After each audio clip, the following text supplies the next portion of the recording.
Okay, hi everyone. Very much looking to talking to all of you. I'm guessing most of you are international students hoping to study in the United States.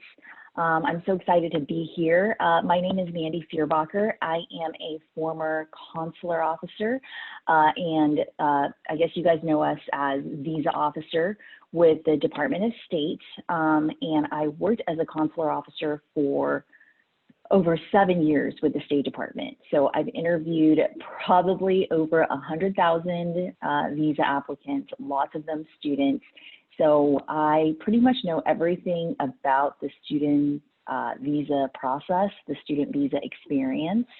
And so today I'm here to talk to you a little bit about expert visa interview preparation and how you can make sure that you are the most prepared for that U.S. visa interview, because I completely understand it can be a very stressful process, and especially if you've never done it before and it's the first time you're talking to a U.S. immigration official through that window, which apparently is bulletproof glass, it could be a little bit scary. So I completely understand where you're coming from. So right now, what I'm going to do is I'm going to share a short presentation with you about this process. And so just bear with me.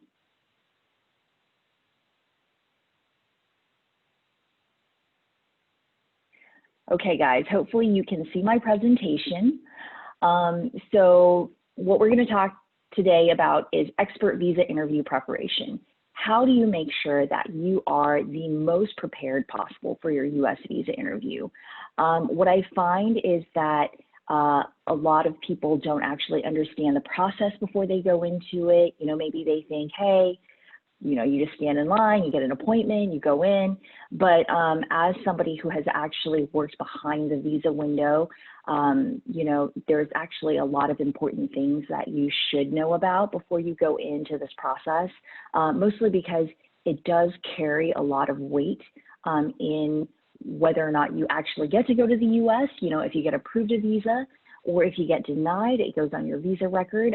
So some of these things, it's just important to get right before the very first time that you go.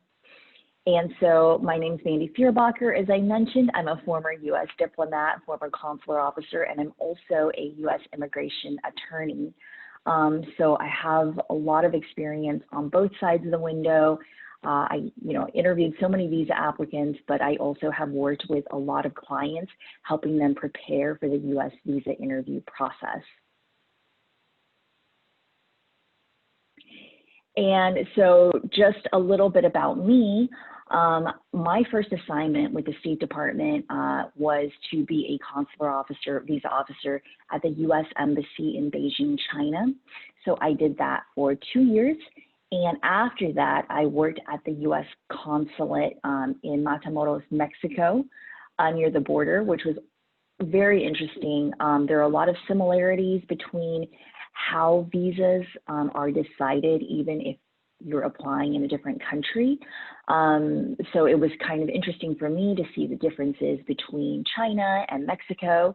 And then I spent my final 2 years, again, working as a consular officer, a U.S. vice consul at the U.S. consulate in Hong Kong. And so during my time in Hong Kong, I actually spent some time managing the immigrant visa or the green card unit, and so know a lot about immigrant visas as well. And also worked in American Citizen Services, so helping Americans abroad. It was a lot of fun for me. I really loved my career as a U.S. diplomat.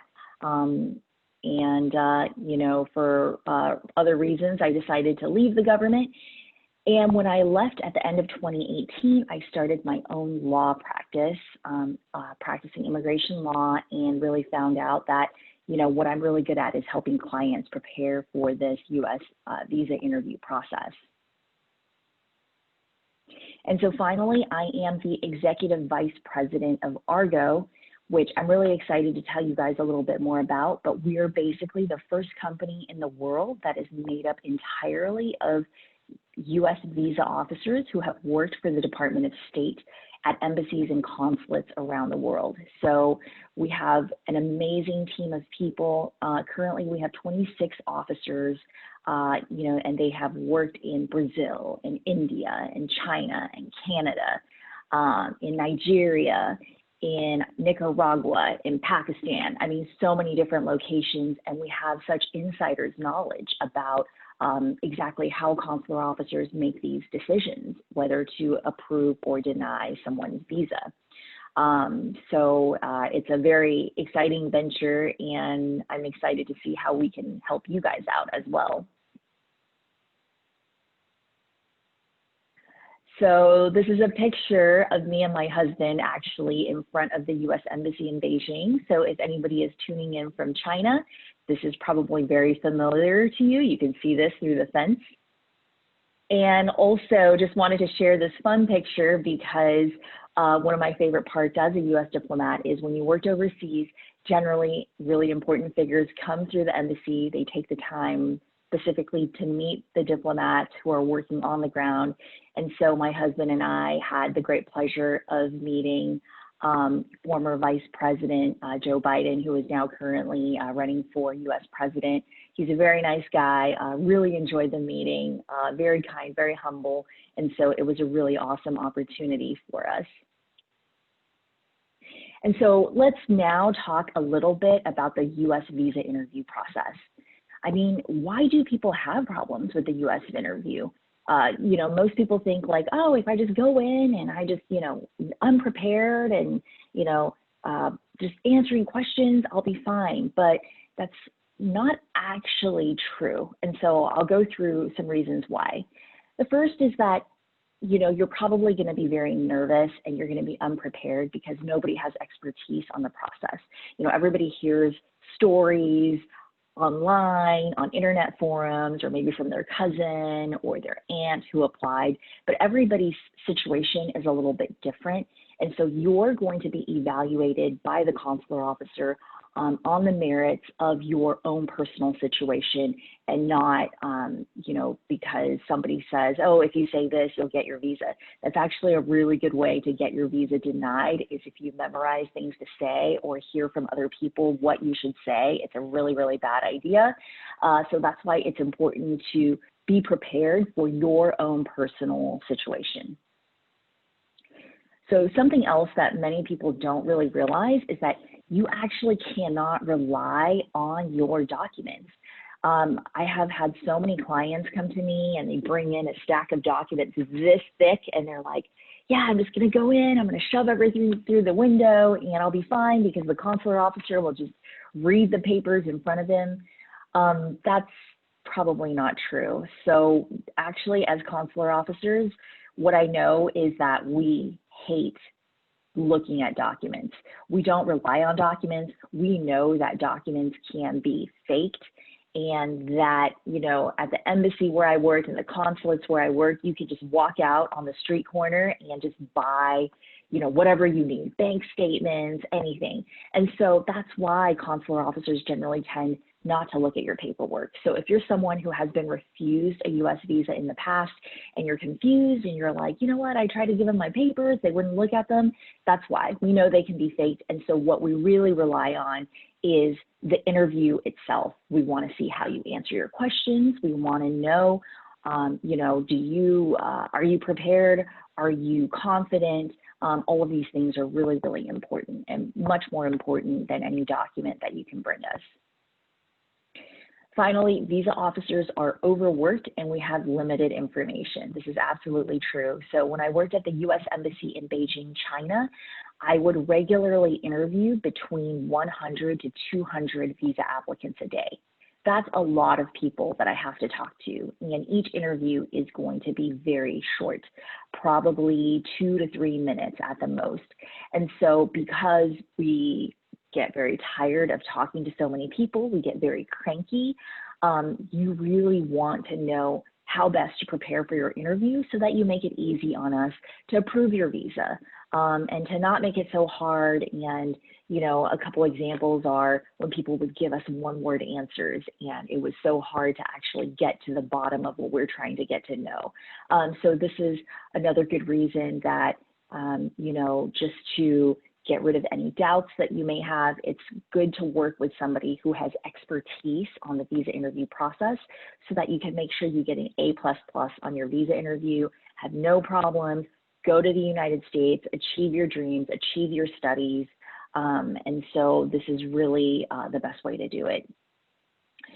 There are also language and cultural barriers because, you know, American consular officers are going overseas to all of these foreign countries to do visa interviews with local communities that live there.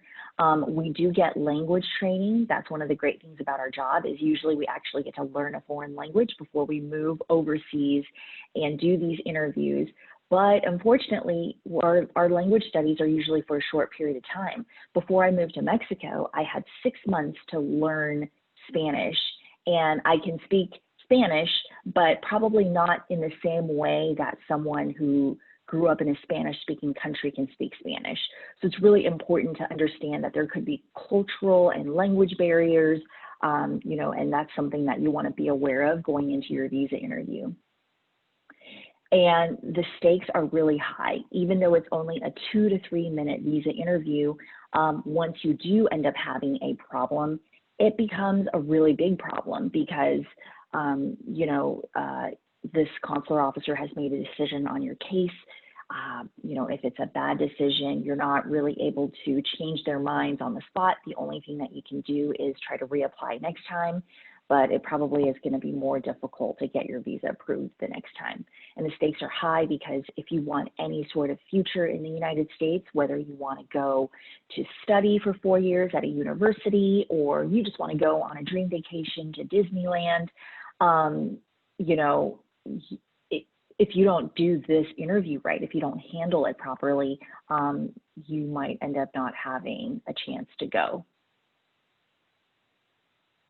And so this is really why we created Argo, is because anybody who has done my job and has been a visa officer working behind that window, interviewing visa applicants, has realized there's just so much miscommunication out there, misinformation, and we've had so many people that we've had to deny at the window because they would tell us, like, after we deny them, they would say, oh, I wish, you know, I didn't say that. It was just that my cousin told me to say this, and that means I would get my visa. Or, oh, I read on the internet that as long as I say these 4 things, that means I'll get, you know, the visa. And that's just simply not true.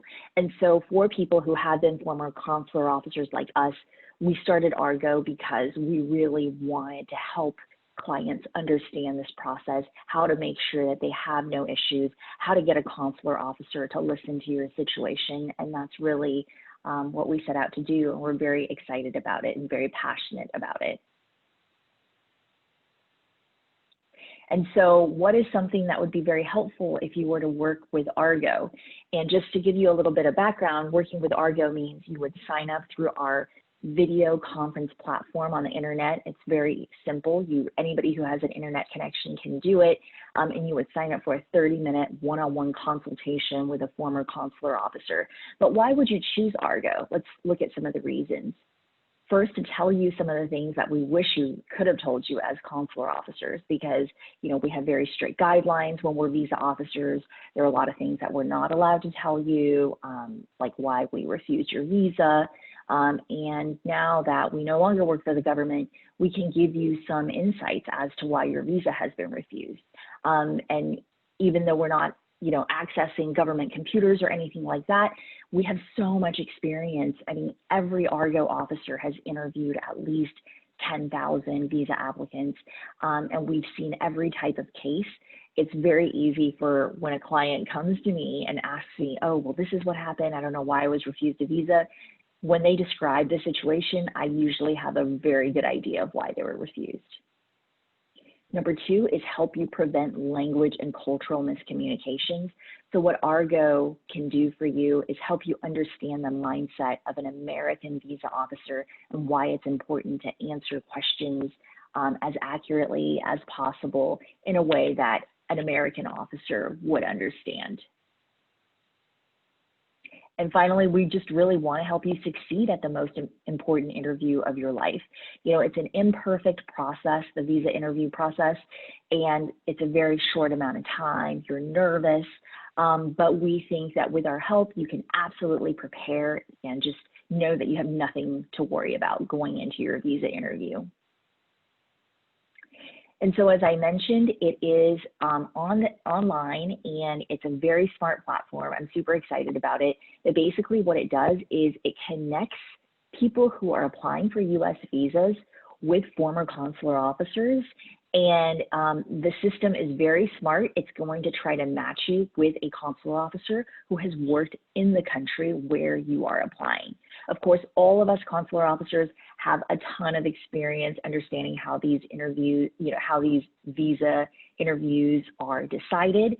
And so even if you don't get somebody who has worked in the country where you're applying, it's still a very, very good experience. But the system and the platform does try to match you with the officer who is best suited for your situation. So a few things that people may not know about the visa interview process. And the first is that the consular officer actually has absolute discretion in deciding whether to approve or refuse your visa. And this means that the consular officer that you're interviewing with will have the final say. Even if they make a decision that, other consular officers don't agree with, or maybe their boss will say, their supervisor will say, you know what, I really think you should have approved that visa. They can't, not even their boss can change the decision. So it is incredibly important that you make a good presentation and that you present yourself well to the consular officer. Number two, and you may already know this, is that once you have been refused a visa, it is more difficult the next time to have your visa approved, because every time we interview you, we take notes. A lot of times you think that we're not even looking at you. We're so busy typing into our computer. And so there's notes from every visa interview that the next consular officer who interviews you will be able to have access to and will be able to review. So it is more difficult. But I have to tell you guys, I have worked with clients who have been refused visas 5, 6, 7 times. And it was still very helpful to have a consultation with one of our Argo officers so they understand why they were refused. Is there a chance? What are some things that they can do? And on a personal level, as a former visa officer, I have definitely, somebody will come to my window, they've been refused 6 or 7 times, and I have actually changed the decision on that visa and decided to approve their visa. It's not often that I did that, but it does happen, so it's not hopeless. So hopefully that's something we can help you out with as well. And finally, just understand that your visa record in our systems, in the U.S. government systems, is actually for life, or at least until you become a U.S. citizen. And so, whether you applied for a tourist visa when you're 5 years old and you were just going with your parents to Hawaii, to when you're applying again for high school or college in the United States, all of that is on the same record. So it's so important that you make sure that there's no problems with your visa record. It's not something where, oh, you were refused once for a tourist visa. Oh, no problem. You can apply for your student visa and it's going to be super easy. They're all connected so the visa officers can see pretty much everything. And this includes immigrant visas. If your parents decide later to immigrate to the U.S., maybe they want to do an EB-5 visa, we can still see your record from the non-immigrant visa perspective. And so, as you guys know, the COVID pandemic has hugely impacted student visa processing this year in the United States. And, things are changing constantly. But let's just take a quick look at the timeline of what has happened. So December of last year is when COVID broke out in China. And in March of that year is when the State Department decided to suspend all routine visa services. So they stopped doing visa interviews, and it's just been a quiet few months. But thankfully, last month, in the middle of July, the State Department announced that it was going to do a phased resumption of routine visa services. This means that embassies and consulates around the world are opening back up. Visa appointments are being scheduled. And so, a lot of you ask me, hey, when is the embassy or when is the consulate in my home country going to start doing visa interviews? The best way to find out is to go to the U.S. Embassy or consulate website and see if they have any announcements. Just last week, we actually found out that Mission India, which includes the embassy in New Delhi and the consulates in Mumbai, Chennai, Hyderabad, Kolkata, they're resuming student visa interviews. So it's important to check your website and just make sure that you know if it's closed or when it's going to open. It's really hard to say. Okay, so just wanted to give you guys some tips on what you should bring to your visa interview. The first thing that you'll want to make sure that you bring is your recent passport, but with at least 6 months validity in it. Because actually we're not allowed to put in a visa stamp into a passport that is about to expire. So you'll just want to check your current passport, make sure that there's a lot of time left on it. And if you've ever traveled other places, maybe you have several passport books, you'll want to bring all of those with you. Next, you'll want to bring your GS-160 confirmation page, which has a barcode and a photo. You'll also want to bring your I-20 form from your school, and this year is a little bit different. The State Department is actually allowing electronic I-20 forms, whereas in the past you always had to have the hard copy. But this time, I think that they can actually be emailed to you by your school, so make sure you're in touch with your school designated school official to make sure that you have your I-20 form. And finally, you'll want to bring a recent passport photo. I know in some places in the world, if you're going in to do your fingerprint biometrics, maybe you'll take care of the photo that way. It's a little bit different depending on which country you're applying in. So just double check your embassy or consulate website for the requirements. And finally, I put in this ... at the very bottom because you'll want to bring other documentation. For example, if your parents are paying for your school tuition, you'll probably want to bring in some bank statements that show, that your parents have the ability to pay for the tuition. I know a few slides back I mentioned, hey, consular officers don't like to look at documents. We don't look at things, that you put through the window, but sometimes we do. And so I think it's important to be over-prepared and make sure that you bring in all of this documentation.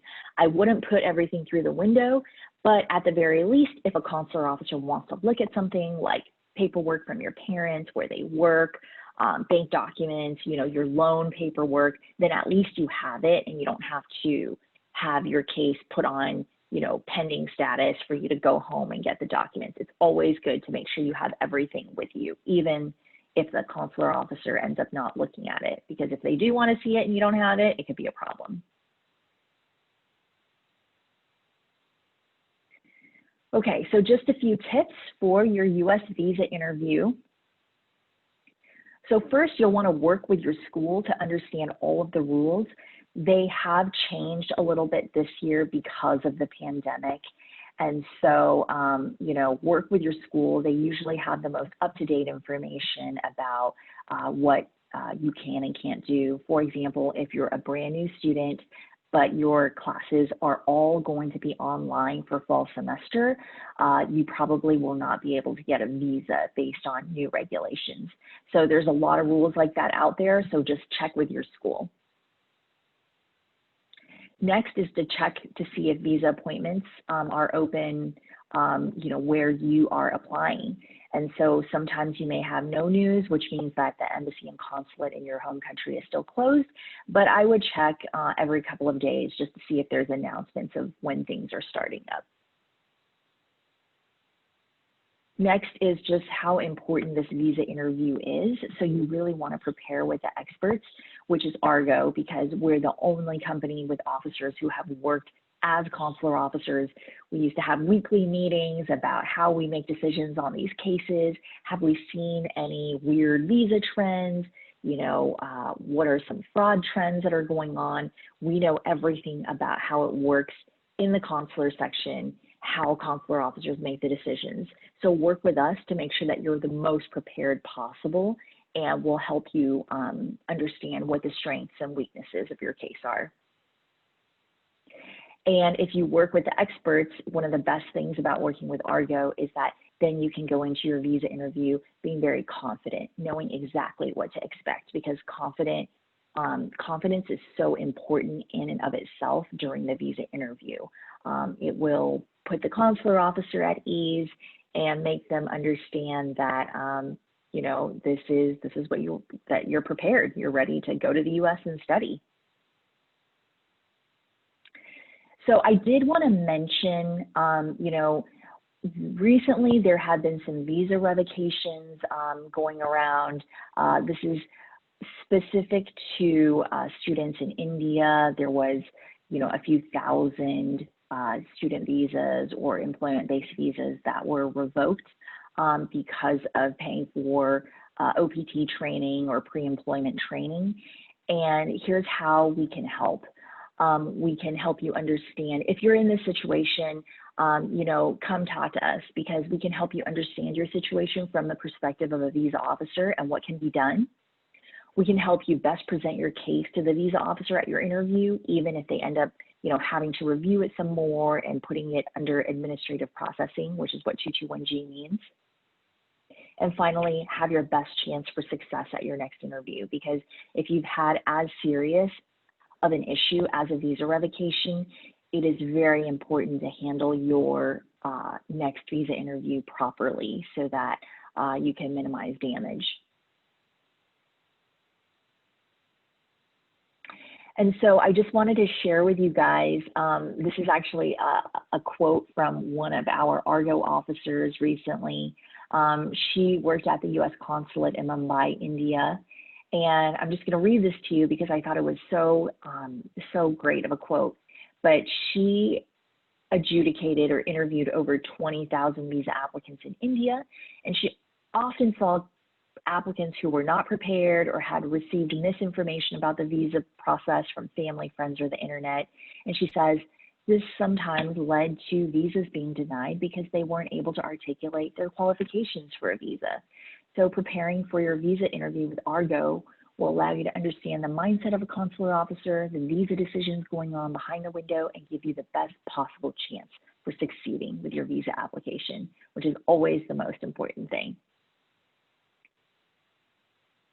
And then also, this is data straight from the Department of State's website, which is that in the last 5 years, actually, we're not even looking at 2020 because 2020 is so crazy, but there has been a steady decline of student visas being issued. So it's more important than ever, especially in this climate under this administration, to make sure that you know what to expect and how best to prepare.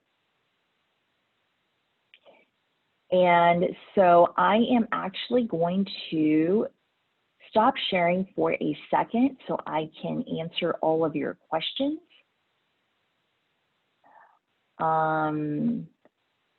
So let's see what questions there are.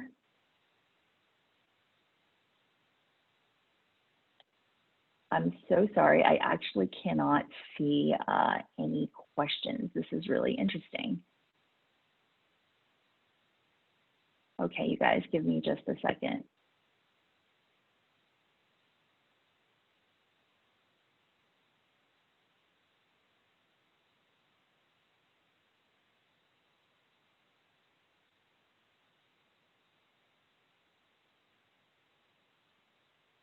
Okay, let's see. So we have some notifications that will hopefully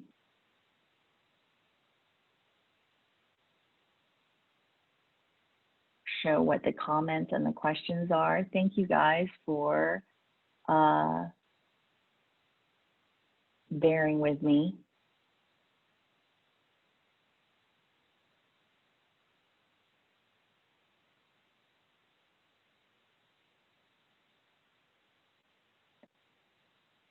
Okay, hang on just a second, guys.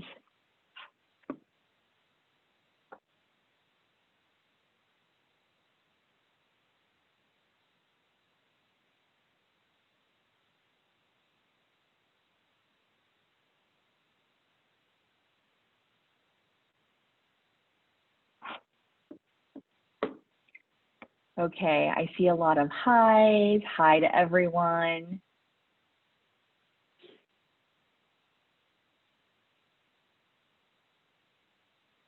Okay, so I don't see any questions right now, which is fine. I'm glad that hopefully my presentation has been helpful to you guys. I'm going to actually reshare my screen, and I'll just finish up the I'll finish up the presentation really quickly. If you guys do end up having any questions, feel free to comment on Facebook. I will try to answer them at a later time or have them sent to me, and hopefully can be helpful to your specific questions. So one other thing I wanted to mention is do join Argo's Facebook group. You can find us by searching for Argo Visa. I regularly post new videos for tips for the visa interview process and also insights. So I would love to see you there.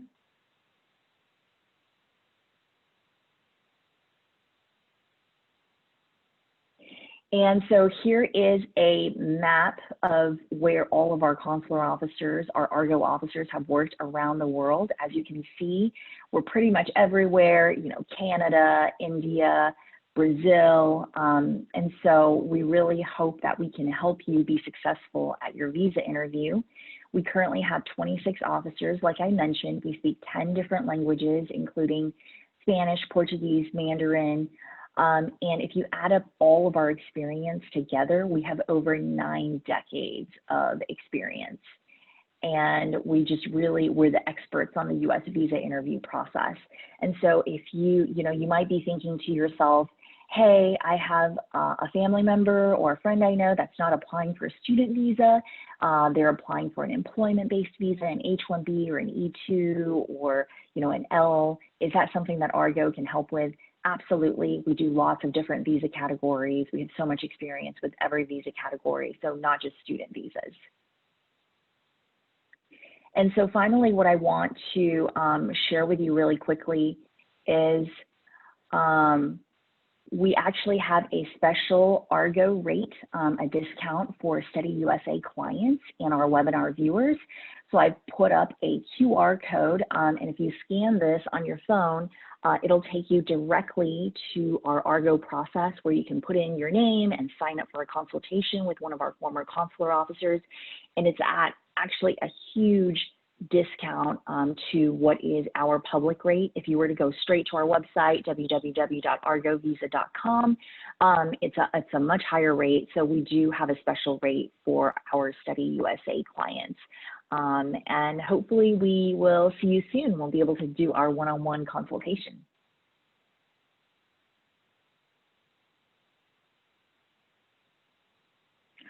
All right, guys. So anyways, thank you so much for joining us for this presentation. It was a lot of fun to be able to speak to all of you. And I'm glad that you were able to take time out of your day to join us.